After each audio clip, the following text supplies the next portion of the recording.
Hello everyone, welcome to another episode of Lion Den Sports. I'm very pleased to be joined by Liam Mistry today. Liam, my friend, how you doing? Yeah, I'm blessed to be here. Yeah, I'm all good. I'm enjoying my first time in Portsmouth. Yeah, man, get some fresh air. Yeah. Actually, to be fair, you're from Hertfordshire, right? It's quite greenery scenery that way, right? The countryside, yeah, the Shire. Oh yeah. I like to call it, welcome to a city, my friend. Yeah. So where have you been to today? Been to the Gun Wharf, which is there's a mall basically. Yeah, little outlet and store, then down to the seafront. Also, had a little walk along the promenade. It was nice. Very romantic. Very romantic, yeah. I won't take you there later though. I'll go somewhere else. So tell me, how's things been? How's training been for yourself? How's everything been, man? Yeah. Training's been incredible. Like with my own training, I'm a middle distance athlete. I've run 800, 1500. So just been training hard. Got the great weather to kind of like get cracking with it as well. So like been pretty good. Feel quite fit. Yeah, feel really good. And then sorry, go on. And I was going to say with like some of the training that I do with the other people that I work with, again, it's been good. I think like if you work in sport, this weather that we've had of recent has been perfect. It's nice, man. Do you prefer the hot or the cold? I know. Yo, I'm from India, so I like the cold though. I don't know what it is. Really? Yeah, I don't know what you feel. When you first get out there, okay, your hands cold, your feet are cold. Yeah. Once you get into it, like it's a different mindset. It's pushing your body harder. I feel. I definitely agree that like from a mental point of view, like you do get a lot more. You get a lot more hardiness from training in the cold weather because it's that mental toughness. To kind of push past that uncomfortable state or that uncomfortable feeling of even just like getting out in the cold. But especially if you're like trying to train for speed or if you're trying to train for power, like the hot environments just create a much better environment for you to do that in. It makes you feel a lot better. So yeah, I've just been thriving in the hot weather. Albeit it's not great for the planet, but like for training, especially if you're trying to run fast, like that hot weather's good. Yeah, fair play. And are you getting some of your best times now in this hot weather? So I'm starting my season very early. So now I'm in like that off-season, early season phase. So it's just building at the moment. But just being able to like get up early, get that sunshine, get the session done nice and early and feel good about Start it. Your day right. That's it. Yeah. Feels good. Love it, man. So how did you get involved in athletics, running? What age did you start getting involved in that scene? I got involved probably when I was like 12, like year 8, when you're in school, in high school, year 8. I wasn't typically involved or even interested in sport prior to that. Like through primary school, and I hated anything like any organized sport, Yeah. What do you think that was? I wouldn't say it's because I was a bit more of an introvert and it's not really because of that, but I think like where I grew up in Hertfordshire, it's like predominantly middle class white people that live there. And I used to just always stick out like a sore thumb and never really included in, like always picked last in like anything sport related. And as a result, I didn't really resonate with it. So I didn't really take lightly to sport and ended up being kind of like unhealthy, like what our general sort of like cuisine, our cooking's like as well. It's not too conducive of like elite sports performance. It's a lot of oil, a lot of fried food. Yeah. Not very particularly balanced diets. So by the age of about 11, 12, I was like gaining a lot of weight. Didn't really have loads of mates, and I suppose that's where I was feeling a little bit more introverted. And I sat next to this guy in school. He's my best friend now, like from the age of 11 all the way to like I'm 30 now. So like it's been nearly 20 years. This guy's been my best mate, and he's like almost complete opposite, where he was really sporty and he was a great sort of like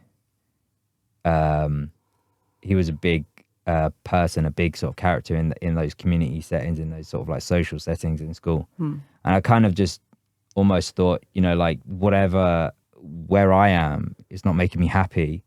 And almost, I don't know, it's kind of bad to compare yourself to other people, but comparing myself to him, I was like, he's doing these things and he's getting those results. And I decided to then try and lose weight as one of those things to like maybe bridge the gap closer to where he is. And I ended up just basically running to lose weight. And I found that during doing that also it clears your mind, it allows you to focus. And I basically found that almost that mindfulness and the ability to be happy and contentness from running, from training and pushing myself physically, mentally. So I used to train, we mentioned like the cold weather. I used to train like when it was like super raining or there was like ice on the road or it's snowing, blizzards. I remember one time I was training and it was like almost like a blizzard, like the snow was hurting my face as it was hitting me. I used to train, one time I trained and it was so cold, my hair froze. No way. And where was this? This was in Hertfordshire. No way. Yeah, so I was running and it was almost like that kind of like really hazy rain, but it was also in the middle of the winter. I was running and after like my session, I put my hand on my head and my hair was solid and that like you could almost snap the hairs sort of like that. Whoa. And doing that kind of stuff and putting your brain and your body in those frames of mind used to bring me a lot of enjoyment. And also from a social point of view, obviously you become a little bit more social. Other people start to like notice that you've got a better physique than anybody else. And I used to play, as well as running, I used to then play football with like people at school. And some of the people that used to bully me at school then were always picking me first in the football teams or like at lunchtime. Because you were training? Because they could see the graph and they could see me getting better and better. And it got to, I remember this one point, this one boy that we used to play football with at lunchtime, he was on the academy for West Ham. And I just made a fool of him on the pitch, just one time. He probably wasn't even paying attention or wasn't going 100%, but this one time. And then everyone was like, they just sort of like were like, whoa, kind of thing like that. I remember it. And I was like, Liam's, and then one of them said, oh, shouted across the pitch, like, Liam's good now. And then at that moment, I realized that, where this is taking me, like, and the hard work that I was doing for myself was also making an impact on how other people perceive me. It wasn't, and it was that gratification. And it wasn't that instant gratification, it was that hard, long-term gratification that I really resonated with. And then that just pushed me.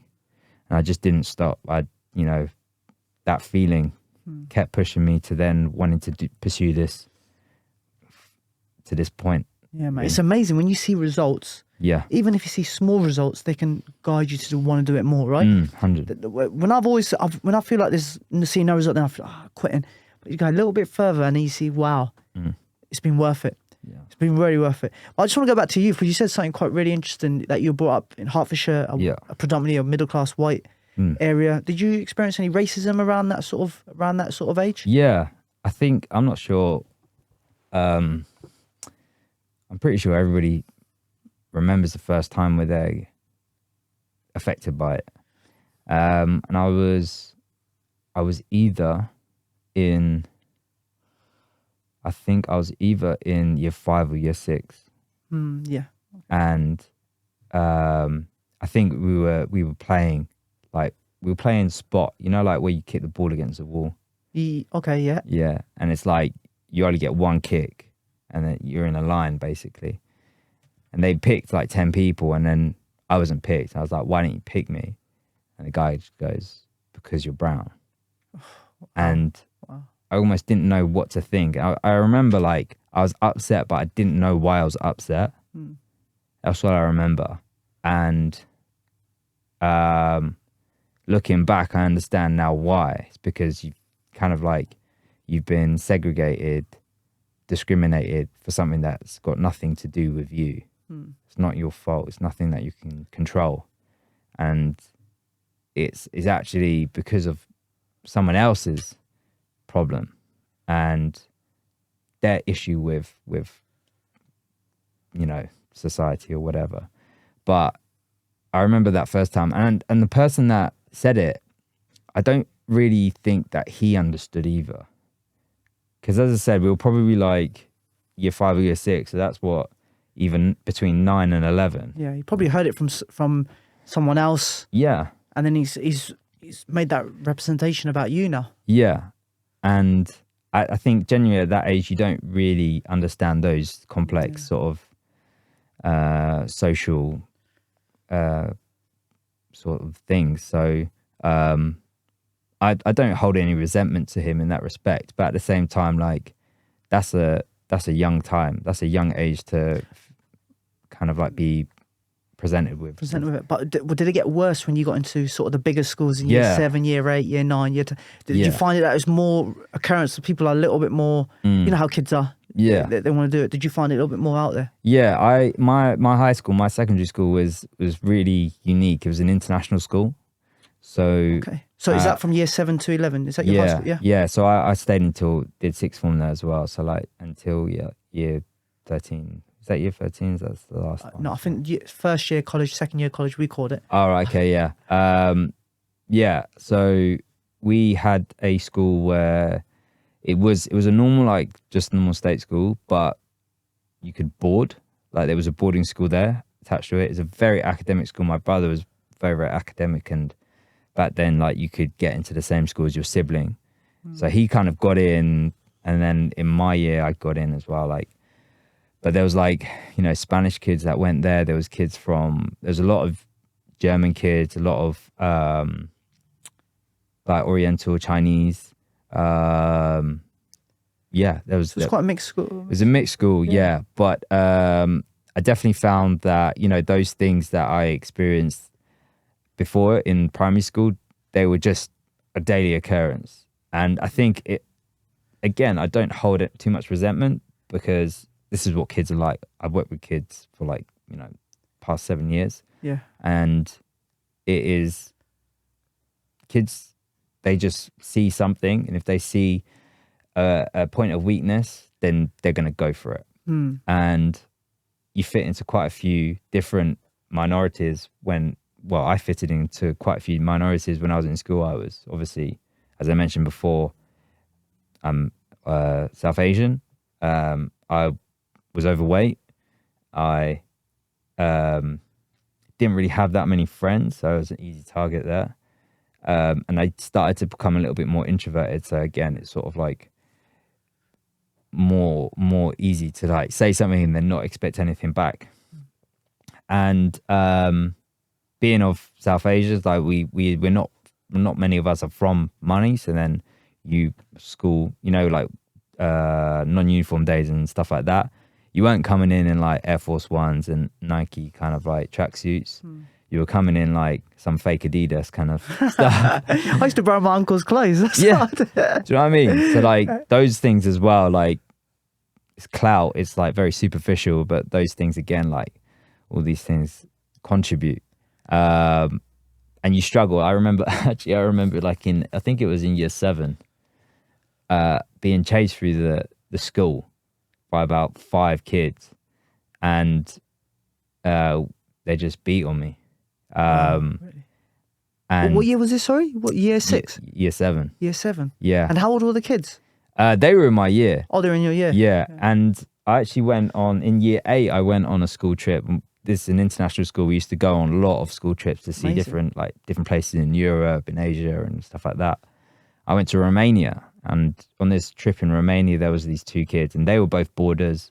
Boarding is obviously really expensive, so you have the option to board, but you've got to pay like $3,000 a year extra to board there. 2 kids, and they just obviously saw me as a prime sort of like victim. Yeah. And they just went in. I was there for like 2 weeks, and it was probably the worst trip I ever had, and incredibly racist.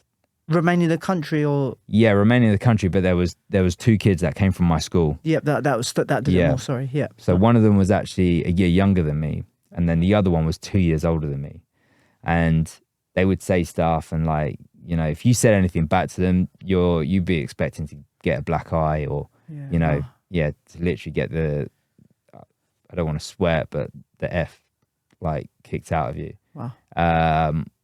and that didn't just last for the 2 weeks. That was, you know, when you get back to school. I remember going through the corridor, and the one that's 2 years older than me, he had a girlfriend who was Asian anyway. And I remember him saying, like, him calling me a Paki. And then I said like, F off to him. And the guy turned around and ran after me. And his girlfriend was just like, oh, leave him alone, kind of thing. And he kicked the shit out of me, basically. Wow. And did the teachers not do anything or say anything? this one time, this one kid, and he is sort of my friend, but at the same time, he was sort of like pushing that boundary. He said something. He actually said very similar thing to what I experienced when I was in primary school. He's like, because you're brown. And she heard. And then she was like, I think she sort of questioned, what did you say to him? Didn't really he sort of said like, oh, it was a joke, whatever, blah, blah, blah. And then later on that day, like I got pulled out of class and I had to go down to like the canteen. And in the canteen, there's all these people the people that I used to play football with every single day. Yeah. And about 8, 10 of them there. And then the head of our year, and he was like, these things have been said, overheard, and I know that you guys hang out together.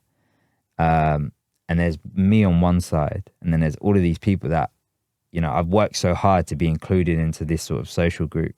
Yeah.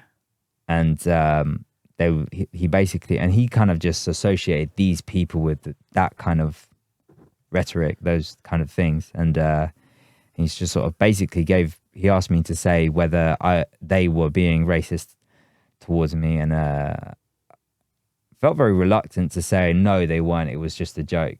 And I do think it was in a way like a joke, but at the same time, like, you should never, like, looking back now, there's no joking around about it, even if it is just funny, like your mates and stuff like that. It's almost like you never want to give anybody the right to kind of segregate you like that and to make you feel so alone in a you know. And you're at international school as well. Yeah. I'm so, I don't want to say please, but your story resonates well with mine. So I'm from here at Portsmouth, and I'm a few years older than you. And my friends know the stories. When I was at school, I was the only Asian person in my school. And I first experienced racism in year 6. My name's Terry's Chocolate Orange. And then the teachers clocked onto that and they stopped it. And I was very similar to you. I was overweight. You know, I didn't train. I was hanging around with the wrong crowd, people who just ate bad and lifestyle. And I had to make that transition as well because I knew I could do more. And I was very similar to you. I started running and just got through that process, got fitter, started getting, was always last picked, and eventually wasn't the top, but eventually moved up. Yeah. Gives me more staff picked up towards that. So I can really resonate with your sort of story in that sort of respect. Yeah. I think it's great. Like, there's so many people that I've spoken to that have found that similar kind of, have been in that similar kind of background and found that sport has been the leveler, you know, the level playing field. Yeah. It kind of, it just brings you back up. And they realize I suppose your worth. They start treating you more like a human being, how they should be treated. Yeah, I was quite interested, but I think 100% right. Sport did so much for me in my life. It gave me that confidence, that belief. And I tried every sport. And then obviously fell into boxing. But hey, did you try any other sports yourself, or was it just athletics that you were doing at that age? I was pretty good. I was really good at football. You said football. Yeah. I was pretty. I wasn't anything like academy level or anything like that. Yeah. But I played for my town. And got to that level where, you know, we get to like 16, 17 years old, where if you're going to make it, you've made it probably by now anyway. Yeah. But I really enjoy playing football, and then most sports that they end up doing at school. So rugby, I quite enjoyed. Oh, really? Okay. Yeah. Again, like, I started getting into, you know, so I started pushing myself from that young age, and I found that I developed a little bit sooner than other kids in school as well. So I went from the chubby introvert that no one knew really. So in the space of a year, being almost I used to be the tallest, second tallest person in the year. Until year 9, that was me. Yeah. And then all of a sudden everyone was like, oh, yo, what's going on? And the guy that started generating, like, started growing muscle, but before that anybody else. I was on the rugby team. I played pretty much every single position on a rugby team. Yeah. I went from in the scrum, like being a hooker, to then going on to a prop, and then going into the flanker, and then being at number 8. And then when everybody started else growing and they started like generating sides, then I went into the back row. And then it's sort of like a downhill spiral when you come from like inside center all the way out to the wing. And then once you're on the wing or fullback at school level, you're pretty much like, you're literally there just for your running or your kicking. Were you quite fast then? Yeah, because I obviously I trained. Yeah. Even though I trained longer distance, middle distance, like I still did sessions where like you were encouraged to run as fast as you can. So I had the legs, I had the engine, I had the legs to run past people. Nice. Yeah. Just the last point, just going back. Yeah, sure. And I guess looking forward now, I think during that time where you felt you were bullied, you were segregated, you felt like you weren't that belonging sort of feeling. Do you reckon that affects someone's mental health? Do you reckon that's had an effect on you personally, even to this day, or do you reckon you've now using it as a strength? Yeah. Moving forward. I think so in terms of like how those early years affect your mental health, for me personally, I've always had the ability to like almost put a box on stuff, and just close that chapter of your life and then start afresh. And that's kind of like what I did. Like when I was in school, I almost went to 2 different schools. The first school was where I was this kind of no friends kind of non-sporty kid, and then I went to a different school where I was very popular and I was incredibly sporty. And I think personally that box will always stay with you. And in certain environments, and I've experienced this like over the past couple of years, being in really high stress environments where maybe some of those things come to be in your life again, whether that's kind of being, racially abused, or whether that's being bullied or something like that, have the ability to open that box again, and then you start to feel that stuff again. And so I don't think it ever goes away from you. I think you always have the ability to kind of like look back and say, you've grown from this. And especially from a sporting performance, like point of view, I've always, whenever I've put myself on like the start line of a race, or, I've set myself a challenge, I've done like a couple half marathons and stuff like that. And sometimes I did a half marathon in the South Downs like a couple of years ago, and I actually tore one of my ankle, the muscles or ligaments in my foot. But like I have this ability to put a box on it and just be like, you've done something much more challenging than this. This is just something very small and you can get through this race. So it has the ability to strengthen you mentally, but also you always have that weakness down there somewhere. And I think if in the wrong environment, in the specific environment, that thing can always open up again, and it can send you into a bit of a spiral. Because as I said, that happened to me quite recently over the past like couple of years, especially with like the whole pandemic situation, where I think a lot of us have suffered from like mental health problems. But I was in an environment where there were people that didn't really care too much for the way that I felt. And they were, again, picking apart things that I did and made me feel quite bad about myself. And I didn't know how to deal with it. Now that I'm a little bit older, I've learned there are ways to deal with it. But again, it was looking back in hindsight, I'm like, that's exactly how I felt when I was like 12 years old, 11 years old. Yeah. Helpless and alone. But yeah. How did you cope with that? I got help. I had had like therapy for like 2 years. During lockdown? Yeah. Until earlier this year. And then I've been in LA since the beginning of the year, so just with the time zone, it just didn't work out. But I feel like I learned a lot of tools to help cope, and I feel a lot stronger now mentally. So, yeah. Amazing, man. And you obviously you said you feel stronger from that now. Yeah.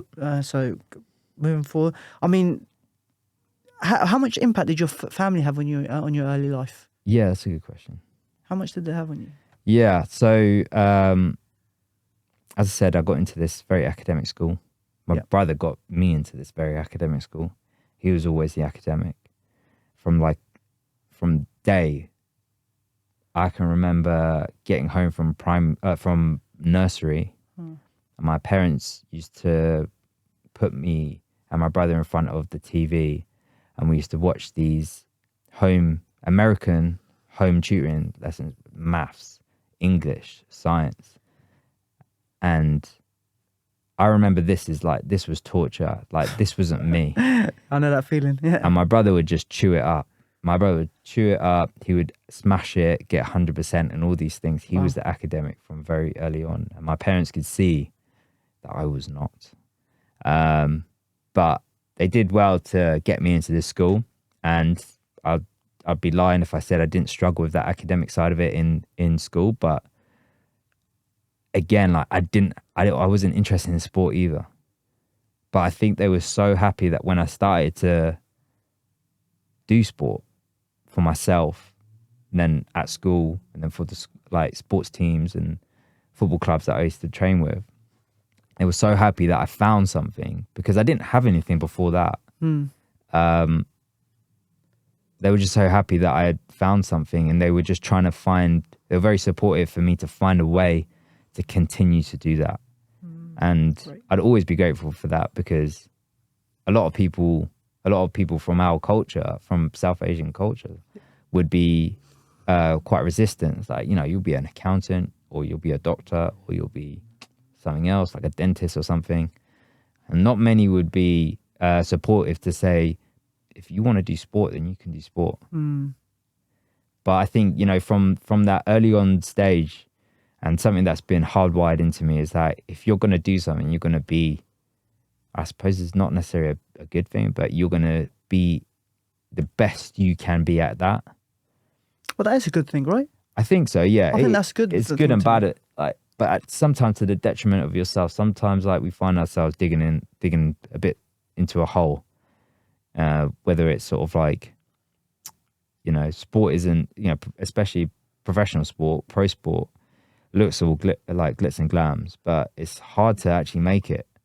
And especially as a coach, as you're having it as your business, there's a lot of self-investment that you got to do. So, whether you're an athlete or whether you're a coach, you got to put money, you got to put time into it. That a lot of other careers, they're not necessarily stressed in that respect. You start getting paid quite well from a young age, and that will resonate, and you can actually see that. Yeah. Whereas if you're working in professional sport, whether you're an athlete or whether you're a coach, it's not Very competitive. You're always based on your performance, aren't you? Yeah. You're one bad performance away from missing out on that pay slip or the pay rise or 100%. whatever. Especially in a sport like boxing. Yeah. I don't know if you've recently heard of a boxer called Michael McKinson. I've heard of him, yeah. From here. So he said from his first 10 fights he didn't earn any money. Yeah. And then eventually he started earning money, and then now he went to fight someone called Virgil Ortiz So we trained with Virgil Ortiz. Did you train over there with him? Yeah. I'm going to touch base on that then later. But yeah, he went over there and he got paid. First time Virgil Ortiz pulled out with an injury or something. So he got paid for that, and he got paid for, obviously, for his other belt as well. He had some real... I was there when he came I saw his last spar in that training camp, and he looked pale. He didn't look good. What do you mean? The first, when he pulled out? Yeah, really bad liver. I'm not sure whether I'm allowed to speak about this. No, it's been said. So it was like either kidney or liver or something like that. And he was looking real sharp. And then in the space of a week, he went downhill, and then he looked really pale for this one sparring. And his dad looked at him and he was like, something's not right, man. And he was like, no, I'm fine. He ended up going to 2 doctors, getting a couple scans and stuff like that. And yeah, he had some real bad liver infection or disease or something. Because he was in camp for 9 months because of the whole pandemic, and he wasn't sure. So he was moving around a lot, wasn't he? Moving around a lot. So he was actually, and he cuts as well. So like, he was in a real bad way for a long period of time, like in that deficit, you know. And I think it was just a bit too much for him. He's still young, so like it was a bit too much for him. And yeah, it was a shame that he didn't, because Ramla was going to be on. Ramla's was going to be on the undercard for that one. And when he pulled out, we were like, oh damn, like, because that was going to be the headline. And so we was like, damn, we weren't sure whether the show was going to go on. Did you still box out there? Yeah. So we still boxed on that card, which was, we're very thankful because we worked hard for that.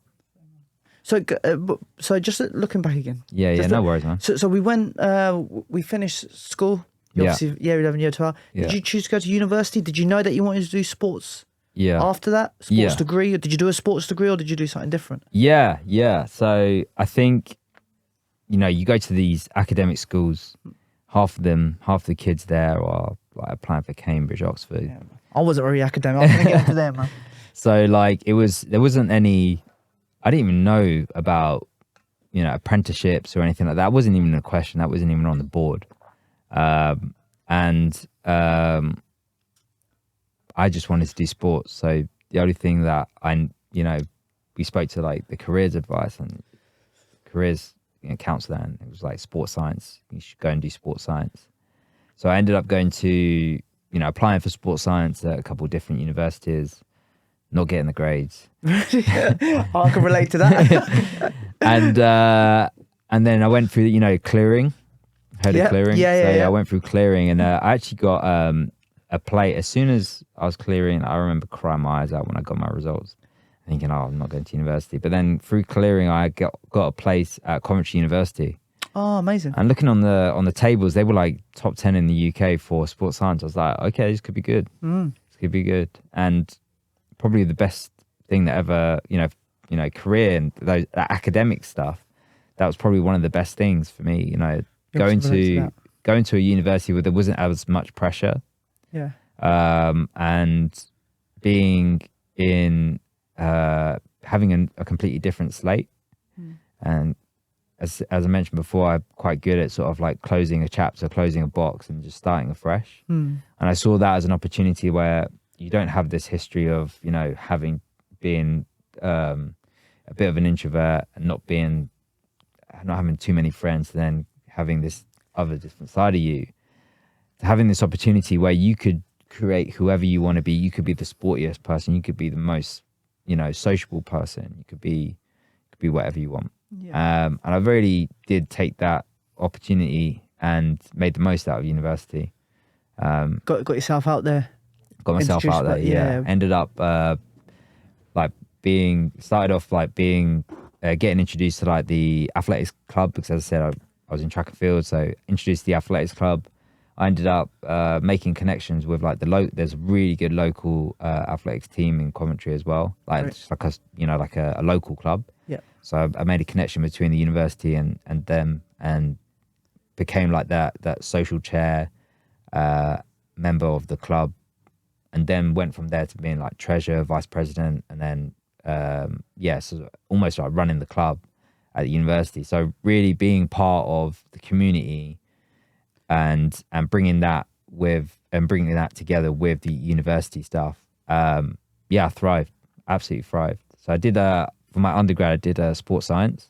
Nice. And then towards like halfway through university, I was like, what kind of roles are there to do with sports science? And I was chatting with people that had finished university, and a lot of them said there's not many roles out there, unless you want to be a lecturer. So it's the academic route again, isn't it? Yeah, and I like to participate in sport. So as anything as practical as possible is what I was aiming for. And I ended up being introduced to Strength Conditioning, which is my role now.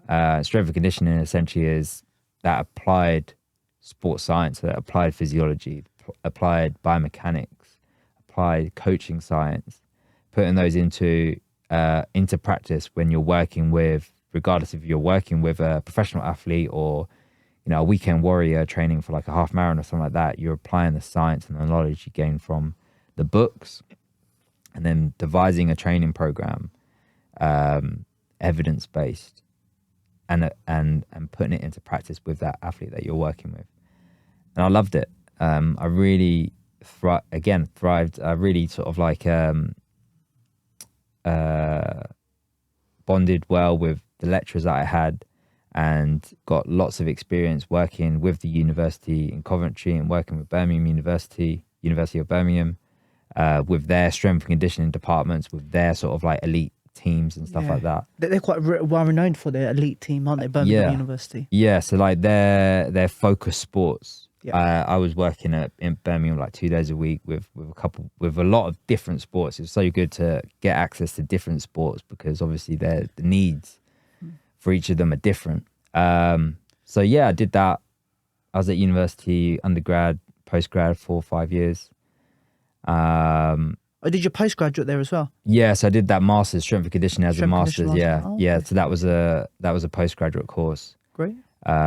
Alongside of that, I was coaching at the athletics club, the local athletics club, and then also I was coaching my university athletics club on a Monday night as well. So getting lots of practical experience. Did you compete? Or I did, yeah. Did you do bucks and stuff, or was that? Yeah. I was very much more like doing the cross countries when I was at university. So I did like, I remember, I think I was in my first year I did bucks in Birmingham. Okay. So much fun. What year was that? That was 2011, I believe. Oh, okay. Well, no, 2010. 2010. Okay. That was the first year I went to university, 2010. Okay. And we did it before Christmas. So yeah, it would have been around then. So, and then you're working in the industry that you want to work within, which is amazing. You finished university. Yeah. What opens the big world, right? Yeah. So what were you up to after that? Yeah. So rite of passage for most S&C. Well, back then, the rite of passage for S&C, once you've graduated, you haven't really got any license. You haven't really got any solid qualifications to coach. Yeah. So you need like an environment or a structure to get that. So you've got to get, similar to like getting a chartership with like if you're an accountant or if you're an engineer, you need to get an accreditation for a coach, for an S&C coach. So there's a couple different ones around the world, but there's one in the UK, which usually it's like you want to do like a year sort of internship. Yeah. So I ended up joining an internship in South London with a tennis academy. You travelled around a bit, didn't you? Yeah. So I relocated to South London and I worked in a tennis academy, Sutton Tennis Academy. One of the biggest, it was a big regional tennis academy, one of the most prolific, and a lot of athletes, British tennis stars came through there at some point. I've touched base there. There's loads of competitions there. And I was there for a year, long days. Like it's pretty much like you're in the trenches doing like the grunt work, like 7 a.m. to 7 p.m. Wow. This is an academy, so you're working with like 6-year-olds all the way up to like 18-year-olds getting ready to go to college or getting ready to go become professional tennis players. There was athletes that were there part-time. They trained before school and they trained straight after school. There were also full-time athletes where some of these kids were like, between the age of 15 to 16, 17, where they would stay at the tennis center all day, and they'd get a tutor that comes in and just does like a couple of GCSEs with them, but they're full-time athletes from that age. Really got a really good understanding of where an athlete should start and where they should be going towards. Obviously, I got the experience working at the college level, what they should be able to achieve at the college level, but from a young age, like from never ever, first time picking up a tennis racket, first time doing a squat, never could they even believe of doing like a press up, like to being able to teach them how to do all of those things and have that movement competency. Yeah. And then it gives you a good understanding of like, if you're working with adult and they can't do some of these fundamental movements, like, looking back at their history, what do we need to address? So good foundation for like coaching, strength and conditioning, movement. So was strength and conditioning new in these sort of environments, tennis, and was it something that was quite established there? So strength and conditioning. But if you see other sports like boxing, which we'll touch upon later, it's still growing. Yeah. People are still seeing the benefits of Absolutely, strength and conditioning, and it's quite receptive. Some people, they're like, why do you need that for? Absolutely. Get on a running machine, hit the bag. 100%. That sort of. Did you find that in tennis, or were they quite open to it? Yeah, that's a really good question. So it does depend on what sport you're in. Like, let's say a sport like rugby, where strength as a whole is a much more important component to the sport. Yeah. Strength and conditioning has been in sports like rugby, American football, since the inception of strength and conditioning, which was, I think strength and conditioning was formally called strength and conditioning in the early 90s. It's a very, very new industry. People before that were just messing around with weights and seeing how it impacted their performance, previous to that, for the past sort of like 100 years. But formally from the early 90s, late 80s, early 90s, people started calling it strength and conditioning, and actually, it became a subject by itself. Then sports, you just need to do some research into various different sports as to their uptake to that, and how involved stuff like lifting weights is important for that particular sport. Then it goes down to like the culture of the sport. So for instance, obviously my background is track and field. The coach has predominantly always had the knowledge, and if you look back in track and fit, in strength and conditioning, the most, a lot of like the real old literature, some of the first literature that was ever written on strength and conditioning were written by track and field coaches, because they were the ones that were experimenting with the weights and the jumps and the med balls and all that kind of stuff. And up until this day, you still get a lot of track coaches that won't hire a strength and conditioning coach because they kind of know that stuff anyway. Oh, okay. Whether it's right or wrong is a different question, but more so like they know how it integrates with the sport.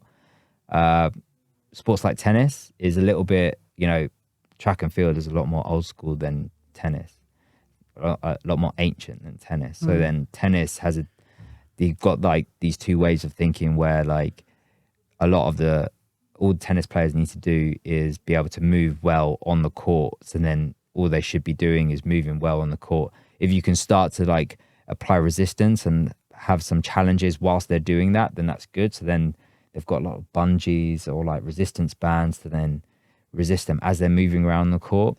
But then you've got the other side of tennis, which is a lot more then science-based.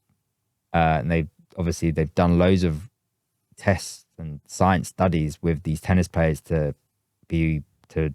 reduce down and find those metrics and those things that mean the most. And then you've got that side, that uptake of it, and that's where the strength and conditioning side comes into it. But in the UK, especially like now in the past 4 years, 4 years, it's now become mandatory. So if you've got a tennis academy, if you've got a junior program, you have to have a qualified strength and conditioning coach there. Oh, okay. More so just to tick a box. Yeah. But at the same time, it's like, if they've got something that's worthwhile to offer to the academy, then that's going to make the athletes better.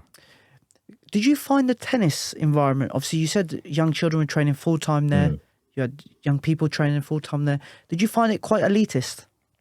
What do you mean by elitist? Was it just certain backgrounds there, like people who are able to afford it, able to go to that environment? Or was it people from all sort of backgrounds and able to go to that environment? I'll tell you what, it was so inclusive. Wow. Okay. The LTA, which is the Lawn Tennis Association, which is the UK, a brand for tennis, they do really well to get so many kids through the door, no matter what color, creed, shape, size you are. They just want people to participate at that young level, at that grassroots level, because tennis is a very skill sport. Yeah. You can't just rock up to a tennis court, never holding a tennis racket, and expect to hit a ball. You'll probably do yourself a lot of injury doing that. So they want people to get access to this sport from a real young age. And it almost looks messy. It's like hundreds of kids just on these courts. but it's given the option that maybe their parents never had, which I think is great. Once you get past that 10, 11, 12 range, then you got to pay them like to get the good quality coaching.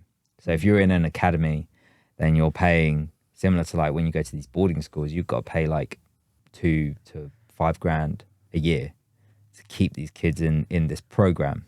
Yeah. And then if you've got a more popular program so I was working at Sutton Tennis Academy, and then I ended up working at Bromley Tennis Academy. So it's a similar area. You had to trial to get into that academy. You had to trial to get into that squad. And then you had feeder squad. You've got like, obviously, just club level. Then you've got this sort of feeder squad, and then you've got the main squad.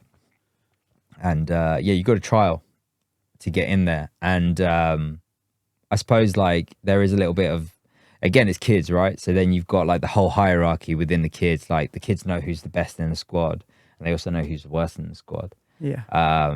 But the tennis coaches do quite well to mix it up, and to try and help the ones that aren't doing so well to get better, and then the ones that are doing quite well to stay, and progress, which I think is quite good.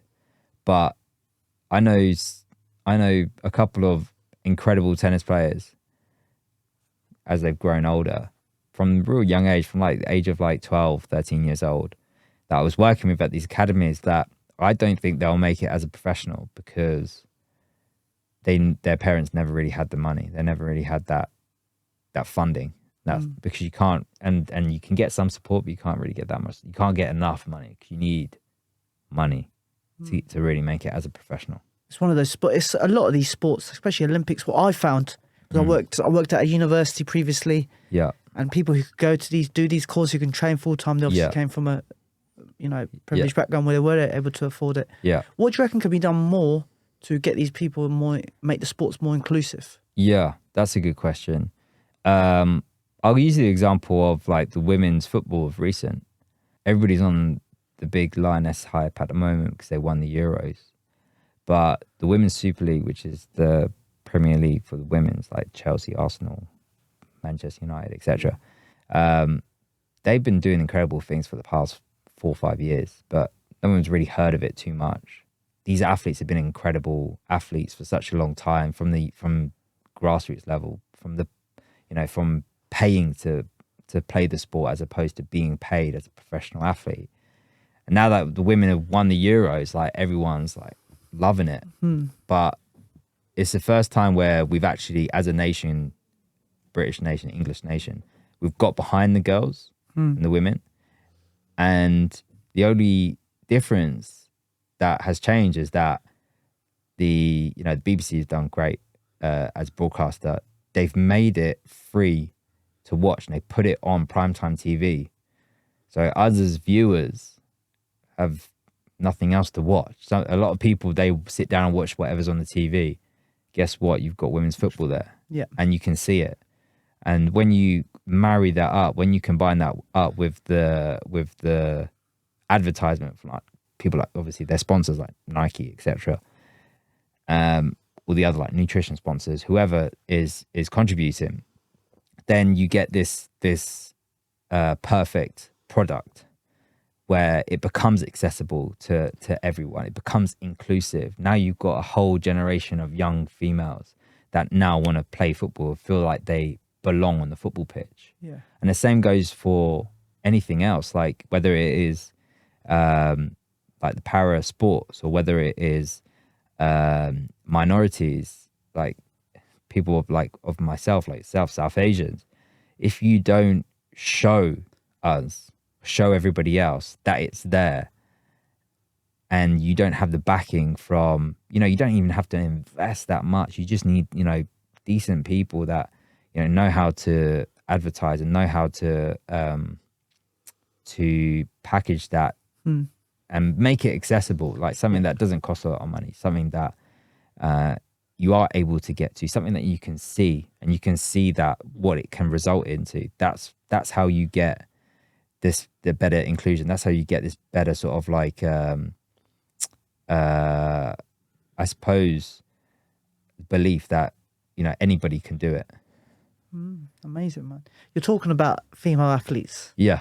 You recently you've been working for quite a long time with one athlete yourself in the boxing game, Ramla Ali. Yeah. How did that link up happen?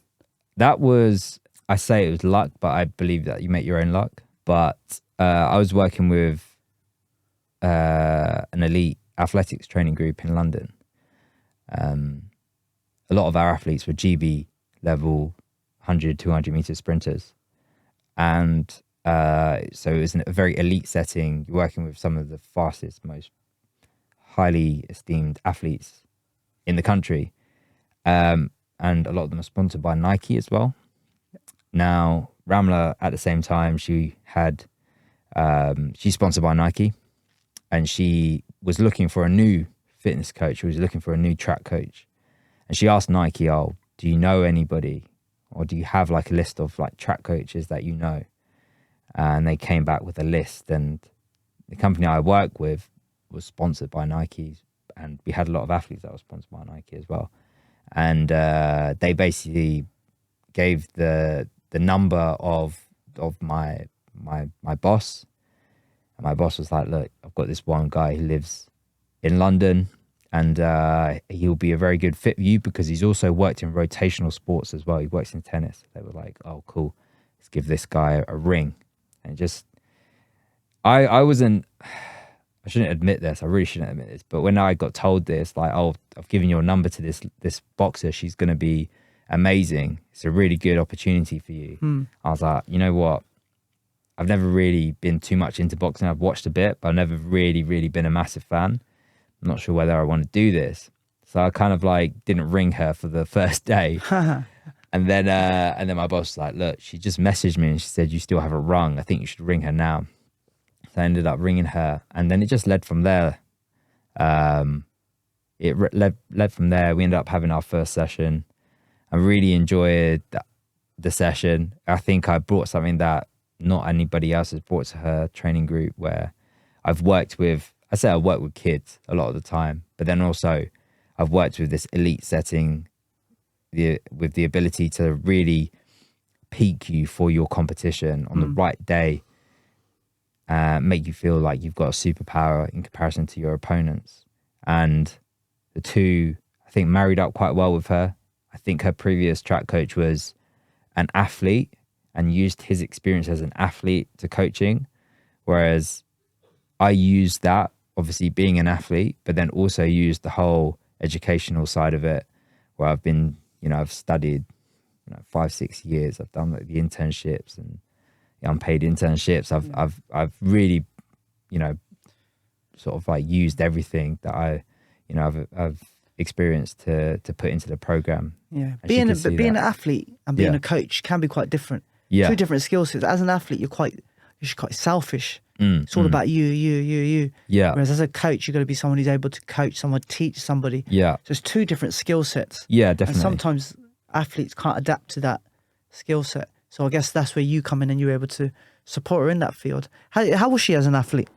She was amazing. She's a dream athlete. Yeah. She's willing to, in fact, like, I soon realized that my job as a performance coach, as a S&C coach, performance coach, wasn't necessarily to push her to achieve what she needed to do. I needed to almost stop her from doing too much. I think that's sort of like part and parcel with like the culture of boxing. They always want to feel like they've done everything, they've left no stone unturned, which is amazing. But there's a part of, especially, science and understanding physiology and how the body works, where you want to train smart, not necessarily you just want to train hard. Like, you want to kind of like train smart as well as hard, to the point where enough is enough for that particular day, because then tomorrow you've got to come back and then still achieve. If you completely empty the tank on one day, if you come back tomorrow, you might not have enough in the tank to really hit the goals that you need to hit. Yeah. So having that insight and that background, I feel like that was actually probably my biggest challenge of working with her for the nearly 5 years that I was working with her. It's definitely a culture in boxing. I remember training hard every single day. And when a fight night comes, you have to perform, and it is hard, but you feel like you've got nothing left when you're in the ring. And it was only a few years ago, towards the end of my career, when someone said to me, train hard and then do a light session. I'm like, what's a light session? He's like, this is a light session. I'm like, really? He's like, yeah. And then go hard again the next day. You've got to give your body time to recover, and especially as you get older. So that really opened up my eyes about not always going hard on every single day. Yeah. And I guess that's what you introduced to at Ramla as well. Because it is an old-fashioned sport, boxing. Yeah, and I think like going back to like what tennis was like with S&C, like the whole looking at the culture and looking at the history of the sport. Yeah. Boxing, for instance, there's so much resistance to the science, like what's out there. From coaches or from athletes? From both. Oh, okay. From both. People talk about the sweet science of boxing as if it's not get hit. hit and not get hit. And you know, you talk to like the purists, the purist coaches, and they're very resistant to looking at what the actual science says about boxing. Even today, there's not that many scientific papers out there on boxing, especially professional boxing. There's a bit on amateur boxing where you might have like maybe 20 kids from university, but really are they elite level? And there's a bit on like GB boxing, like those amateurs, amateur level stuff, which is pretty good. That's probably the highest you can get to elite level boxing. But then when you start talking about elite level, there's not that much at all. And it's really like, it's almost like uncharted water when you're going into a sport like that. Yeah. What sort of subjects are not have in boxing have not got much research in? Are you talking you name about? them? You name really? Them. Yeah. So like I'd say the most that they have is on like the cardio side of it, like the fitness side of it. Yeah. Because again, like depends on what level of boxing you're at, but then you might have, as a amateur level, you have 3-minute rounds. Or then when you get into the pros, it goes from, if you're a female, it's 2-minute rounds. If it's males, you stay at 3-minute rounds, going from like, you might start at 4, you might start at 6, and going all the way up to like 12 rounds. So then endurance becomes a massive proponent to the sport. So there's a lot of research on your ability to, maintain, because as you go up the rounds, you're still required to perform as that. It's almost like you're doing a race. You start off at 100 meters, and next time you race, you're doing 200 meters. Next time you race, you're doing like 400, 800, 1K. By the end of it, you're doing a half marathon. Yeah. And it, you have to understand the physiology that goes with that. So there's a lot on like that physiology, that cardio side of it, cardiovascular side of it. There's not that much on movement, and there's not and I'll tell you what, there is a little bit more about like punch power, because all boxers want to do is know how to punch harder. Yeah. So there's a bit on punch power, but then those, like for instance, me testing an athlete on their physiological performance, it might be a running test, and a punch power test might be used in front of a punch bag with a sensor in it to tell me how hard you're punching. But at the end of the day, you're not in the ring, you're not moving around, there's not someone else trying to punch you, you're not trying to punch another person. In all these tests, they're not specific. Yeah. That takes a lot out of you as well, doesn't it? Yeah, exactly. Yeah. So as much as these research articles and what's out there is important to understand, you just have to take it with a pinch of salt, because it's not specific. Yeah. These tests have been done in a lab on a treadmill, whereas your athlete's in a ring surrounded by like 10, 20,000 people. Yeah. Is there any way of managing that? There isn't really, is there? Not a safe way at all. It's not a safe way of doing it. There's loads of research out there about brain injury around boxing. Yeah. Because I've read quite a lot of stuff around that. But you're absolutely right. There's so much more about boxing. If you look at football, if you look at tennis, so much research is in those areas. Yeah. And even sorry to cut you off there, but like even from tennis is a really good example, because obviously I've got experience in tennis. Andy Murray is a great example for that, because he loves the whole science side of it. Yeah. And when he's on the tennis court, and if he's, I'll use the example of sparring. If he's sparring with someone else on the other side of the tennis court, doing a very competitive battle, he wants the GPS on his chest. He wants the video analysis. He wants to be taking blood samples in between sets and games, so him and his team can get back that information and understand the requirements of the sport and what he needs. Yeah. Whereas if you ask a boxer to do that, in a round of boxing, if you're sparring against someone, you can't wear any like GPS on your chest or anything like that. You can. I've done it. Yeah. I've done it. I guess if you're getting punched, then it can be a little bit difficult. I would always err on the side of caution. You never really want to be punched in the chest if you've got a little chip there. Really? Yeah, because that could just. I mean, they've actually asked me like in some of the sessions, like, yeah, but can we just like turn it around, or how dangerous can it be? It's like, look, I never want to feel responsible if anything bad was to happen, even if it was like accidentally by mistake. Even if it was tap sparring and by mistake someone just actually landed one, and then that was to like maybe crack your rib, do some serious damage, I would never want to be the guy that's unresponsible. So I just like, I don't. What other tools is there? You've got this now. You've obviously got the watches that you can potentially use, but I don't think they're as accurate, right?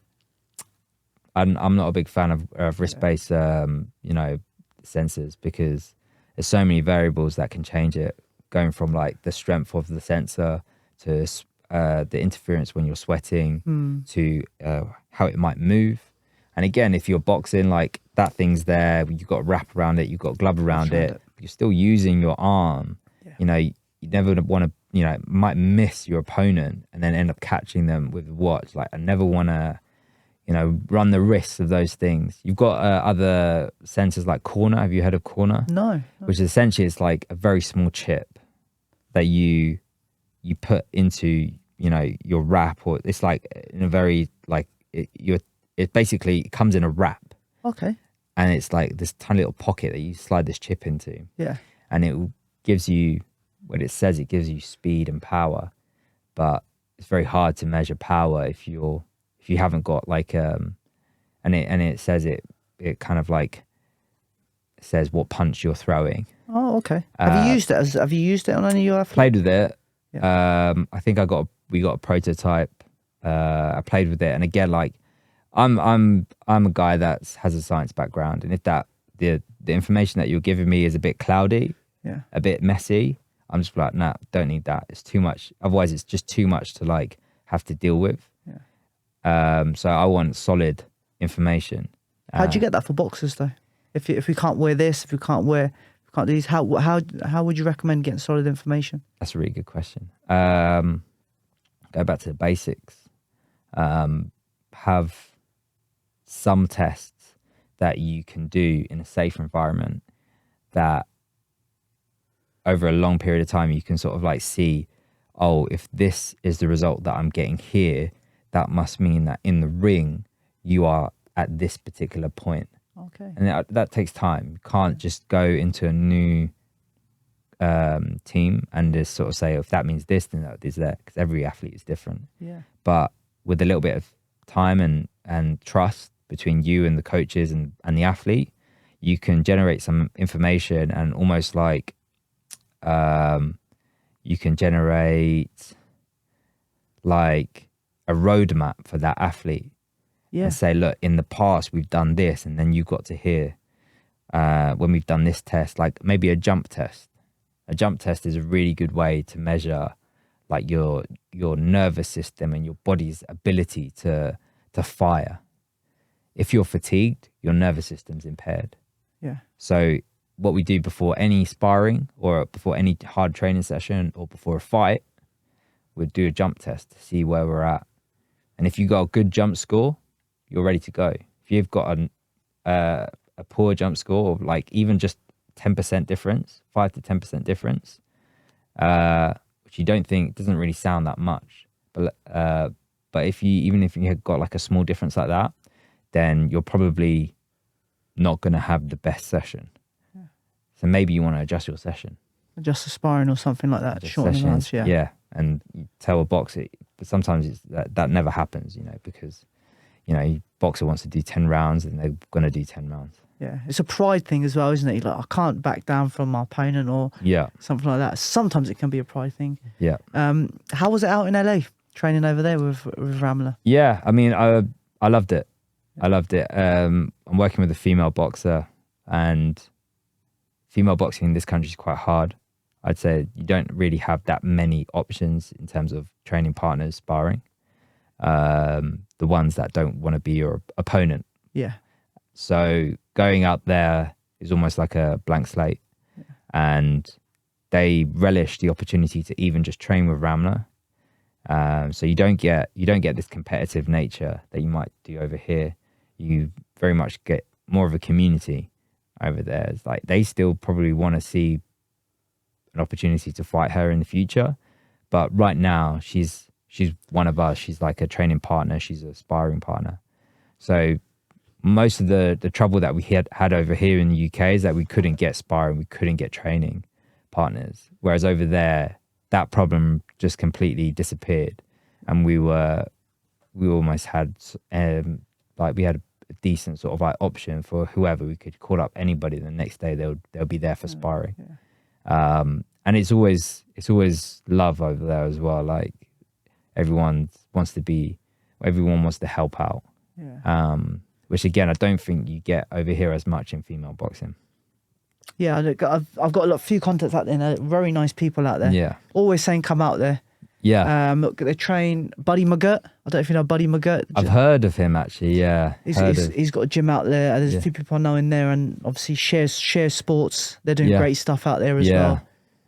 So yeah, need to go out there. You got any plans to go out there soon? Yeah, well, I was there for I've been there since January, and I got back in July, and I think I had 1 week where I could have a look around. So I tried to fit in as much as I could in that 1 week, but I didn't really see that much. Let's just be honest. So there's a lot I want to do. I'd love to go back out there, catch up with friends that I made out there, and then also do some proper touring as well. Amazing, man. Well, I just want to touch a base on recently we had, I think you've been involved quite a long time. Yeah. In the Sikh Games. Yeah. That sounds an amazing concept. I was there on the Sunday. I missed you on the Saturday. Yeah, I was gutted to miss you, man. I was gutted to miss you as well. I really wanted to try your session. Yeah. But tell me how you got involved in that as well. Yeah, so that really came around during the first lockdown. I think the people that came up with it, I can't thank them enough. Who were the people that come up with it? So Mandeep Moore. Yeah. And Navjot Singh. Yes, Navjot. Yeah. They reached out, basically form this coaches group and see who was interested in it. And that was I think it's something that I needed. As I mentioned to you, living in Hertfordshire, surrounded by middle-class white people, you definitely lose that part of your culture. And I always wanted to help and give something back and feel part of that community again. And during that lockdown, I was as I said, I was struggling a little bit mentally. And it gave me an opportunity to start something for myself, as obviously as part of this team, but got the ring, got the call, and we just started from there. Really started off just being a couple of Zoom calls to discuss what the dream is or what the vision is for the Sikh Games, and a lot of what was being said resonated with me as part of trying to get that community back together, be part of not just something in the UK, but then eventually be part of something globally, internationally, which sounds amazing. And the fact that I bring my passion and my skill of coaching at the elite level into it is just something that I would love to be able to do. Amazing, man. And you're very much part of the project now. Yeah. They've got big plans for the Sikh Games. What part of it will you be doing? Is it strength conditioning for all the sports, or is it just for... Is athletics on the calendar for 2023? That's, so we have a team. I'm not actually the strength and conditioning coach. We've got Karen G, Karanjit Baines. Yeah, Karanjit Baines, who is a powerlifter. So I suppose that's a little bit like strength and conditioning, but a bit more specialized towards powerlifting. And then we've got Sandeep Health Coach. He's on Instagram. Sandeep, yeah. And he is the S&C coach for our sort of like team. And he runs like, I've seen what he does with his clients, and he runs like an amazing program. It's actually very, very similar to whom he works with. It's very, very similar to what I used to do with the academies, where you have like the fundamental movements that are going to set you up for the rest of your life, really. Teaching people how to squat with body weight, and like press ups, and doing pull ups, and just teaching you the basics, and then having that progressive overload to then get into a stage that if you did want to take it up professionally or add it to your sport to help you supplement your sport, then this is the right way to do it, and this is the safe way to do it. He does a great job of that. But yes, we do have track and field, and I'm going to be the speed coach for the track and field program. So, well, I say the speed coach, but more so the track and field coach, because I'd also be in charge of like the middle distance and long distance stuff that we're programming as well. Great. Yeah, it's exciting times. Yeah, and it's amazing. It's an opportunity for both of us, really, to give back. Yeah, you've had the experience and the sport for so many years. Yeah, I've been boxing for 14, 15 years now. So for me, it's so good to be there, and people want to actually engage with it and give it a go. And I saw some of the taster session in yours as well. Yeah, and it's good to see young people actually want to give athletics a go. Yeah, and I think like part of it, and this is what I want to.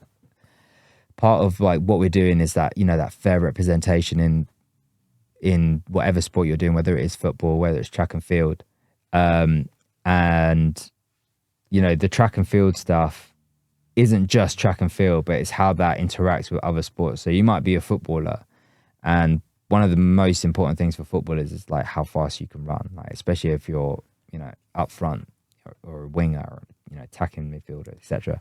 How fast what's your top speed, and it just provides like some knowledge, and then also some coaching as to how you might want to develop that, and then what kind of things are like, what kind of tests or what kind of numbers or what kind of metrics are things you should be looking at when you're doing that. And as from like experience with playing in football teams and stuff like that, where you don't really have like the quality coaching, it might be someone's dad, but then also like they don't really test you, or they don't really look at those metrics. So to have someone, again, like from the team sport background, or even like from a boxing background, like to say, look, to try and get faster, even if you're a boxer, you need to be able to run faster, and you need to be able to move your body faster like that. So providing some insight into how you might do that across any sport is such a worthwhile thing. Amazing, man. Just want to touch base on there just really quickly. Yeah, what's your future goals, man? What is it you want to try and do? So in the future, what I want to do, I'm based back in the UK now. Amazing. I'll be working with you, man. Yeah, 100% come through. I want to kind of bring all of the stuff that I've learned over the past sort of 5-6 years, working at the top level, working with like elite sprinters on the track, working with professional boxers around the world, and bring it back to the UK and make it more accessible for more people. So I'm setting up like a training group, working with like junior athletes, some sort of like part-time athletes and stuff like that, and just bringing that elitism to your doorstep, and going to be set up in a gym. And hopefully growing this sort of like program, not just from a gym set, one gym setting to maybe multiple. But that's what my goals and my aspirations are. And hopefully I can bring that to you. I've no doubt with your experience and what you've got. If there's any support we can offer, please let us know. We'll do what we can. But yeah, that'd be great. Thank you very much for your time, Liam. I appreciate it. It's good to finally meet you. Yeah, likewise, man. Well, I'm sure we'll catch up soon We're as well. Catch up soon. Catch up soon. Sure. Guys, thank you very much for listening, and look forward to the next one. Cheers.